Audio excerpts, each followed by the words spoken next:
A rural Oregon hospital is calling for restrictions to be eased. Our Dan Tilkin talked to him about he believes that things could be opened up soon. Dining out to elective procedures, he thinks restrictions could be and may need to be eased in a way that doesn't put people in danger in some places.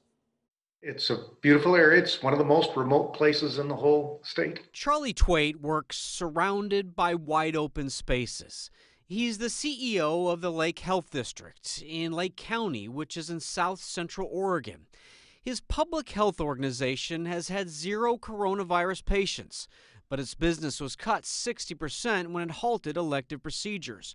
It just got $4 million from the federal government to help cover costs, but that's short term. We think it's important that the government consistently look at, does it make sense to begin to open up and try to get back to some form of business as usual? From the beginning of the crisis, when Governor Kate Brown put in blanket social distancing orders, she's been concerned rural Oregon hospitals with limited resources could be easily overwhelmed. I was very deliberate in creating a statewide policy that would protect the health, safety, and lives of Oregonians in every single corner of the state. But Tveit thinks one size doesn't fit all for rural Oregon, and we're approaching a point where hospital services could be brought back.